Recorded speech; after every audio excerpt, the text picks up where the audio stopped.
welcome to my final project. Today we will be discussing gender inequality and the women's rights movement in 19th century America. This is a very pivotal chapter in American history where gender inequality and the fight for women's rights paved the way for activism, freedom, and equality in the United States. The United States was founded on the promise that all men are created equal. This promise didn't really extend to women. Women's lives were confined to a home, they had no right to vote, and under the law, a married woman was civilly dead. My project argues that the movement for women's rights was a revolutionary response to a system of oppression that paved the way for future generations of activism.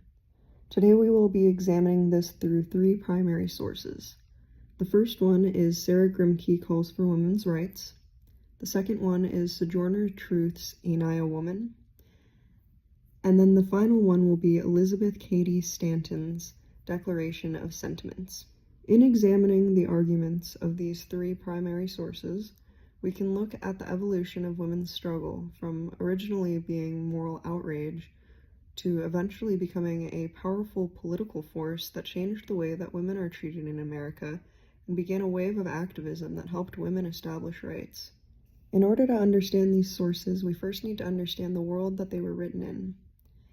In the early 19th century, a powerful ideology called Republican motherhood dictated a woman's place. This ideology pushed the idea that a woman's role was to be pure, submissive, and domestic. Women were supposed to be the moral guardians of their homes, and they were tasked with raising patriotic sons to be future citizens. Women like Sarah Grimke found their voices in the fight against slavery, only to realize that their freedoms were also limited. Sarah Grimke was born into a wealthy, slave-owning family in South Carolina, but she rejected this upbringing.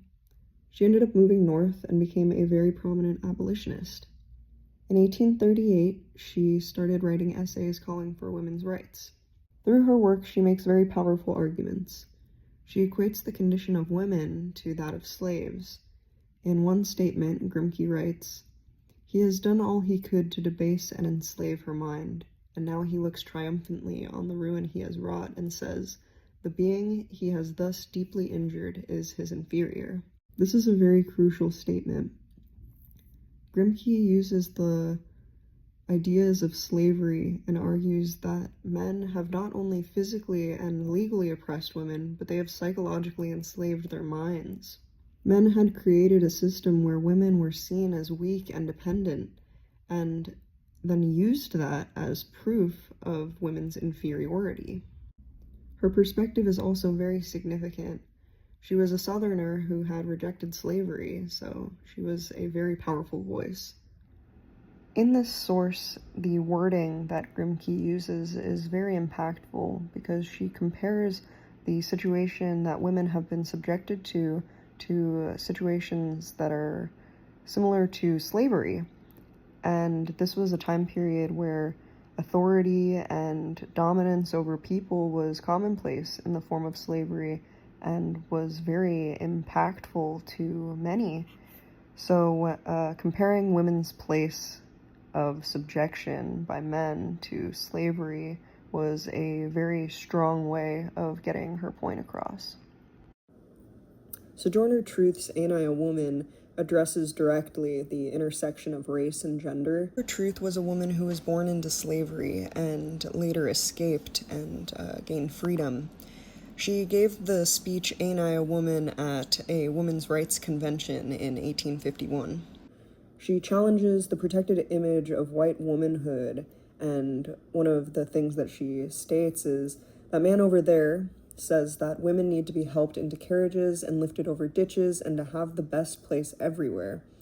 Nobody ever helps me into carriages or over mud piles or gives me any best place. Ain't I a woman?" This quote provides some interesting perspective because it describes the experience of a black woman at this time. She was not treated the same way a white woman was, which brings to light how the fight for women's rights differed across races as well. The intersectionality of Sojourner Truth's Ain't I a Woman is incredibly critical in understanding gender inequality in 19th century America. Her argument shows that the experiences of women were not universal. The ideal of a delicate woman did not apply to her. She also uses a very smart theological argument. Men at the time would claim that women couldn't have rights because Christ wasn't a woman, and Truth argued that Christ came from a woman and God, and man had nothing to do with it. So she ended up using the very religion and ideology that was used to oppress her as a tool to justify women's rights. One quote from Sojourner Truth was, "If the first woman God ever made was strong enough to turn the world upside down all alone, these women together ought to be able to turn it back and get it right side up again." I thought this was a very powerful sentiment and a very great way to end her statement as a whole. It's a very powerful call to action for women's rights and activism, and statements such as these are what fueled the movement into political change. Sojourner Truth is a very crucial person to learn about when talking about women's rights, because the experience of Black women in comparison to the experiences of white women were very different, and a lot of white women who were abolitionists ended up becoming feminists from understanding the inequality of race and attributing that to their own experiences of inequality in sex. And it's important to look at a Black woman's experience when discussing the progression of women's rights, because women's rights looked very different to Black women than they did to white women. That's why this source is so relevant, because in Sojourner Truth's Ain't I a Woman, she describes the experiences that she's had as a Black woman, such as losing her kids during slavery. In this source, we can better understand how Black women were treated in the 19th century. Sojourner Truth disrupted the conventional ideas of women's rights and made people see that women's rights were not just about property or the vote, but about fundamental humanity and dignity. The source that I will be reviewing is the Declaration of Sentiments. This declaration was written in 1848 and was spearheaded by Elizabeth Cady Stanton. It was the founding document of the women's rights movement, and it was actually created at the first ever Women's Rights Convention. One of the most prominent things from this document is the quote, "We hold these truths to be self-evident, that all men and women are created equal." So this declaration was actually modeled after the Declaration of Independence. So you could see that they used similar wording, and they start off the document with almost an exact replica of how the document of the Declaration of Independence began. And it addresses, the Declaration of Sentiments addresses inequalities such as denial of voting rights, property rights, and education, and it demands equal citizenship. Like I said, the Declaration of Sentiments was a document written at the first Women's Rights Convention, and this was in Seneca Falls, New York. This document cataloged the injustices for men, such as how they've never permitted women to vote, how married women were civilly dead in the eyes of the law, and how they've denied women property rights.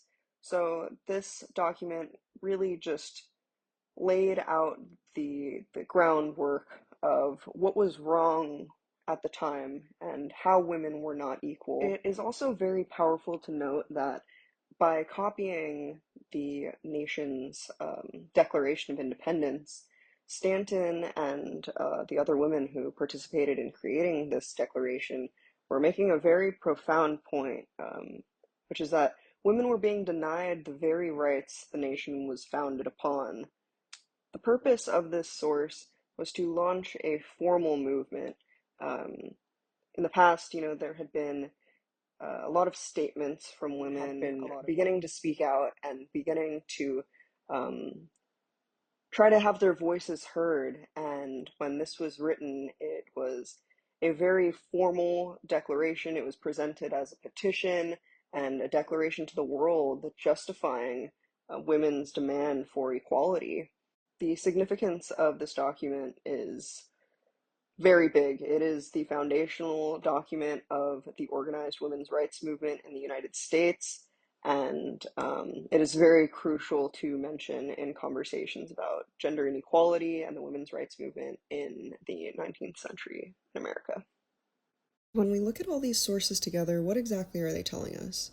First, we see a lot of progression. We move from moral arguments of Sarah Grimke in 1838, which were deeply rooted in the abolitionist movement, to the formal political declaration in Seneca Falls at the first ever Women's Rights Convention in 1848, and then to the powerful intersectional testimony of Sojourner Truth in 1851, which complicated the movement's message by introducing race and class. Second, they are fundamentally connected to a larger course theme, which is the 19th century in America, the antebellum reform era. This was a time of social upheaval in America, a time of abolition, prison reform, temperance. The women's rights movement was born in this. Women like Grimke used their skills from the abolitionist movement to demand for rights for themselves. This movement forced the nation to confront its own hypocrisy. How could a country that was founded on the principle of equality and freedom deny half its citizens the right to vote or own property? These sources began national conversations that would eventually lead to the 19th Amendment, but they're also foundational for feminism and every wave of feminism that has followed. In conclusion, the 19th century women's rights movement was a very powerful and very necessary challenge to the foundations of American society.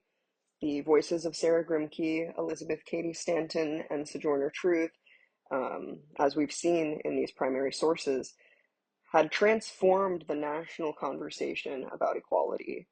I think that they are a testament to the power of ordinary people to demand justice and create change, and all of these people have left lasting legacies that continue to inspire the fight for equal rights today.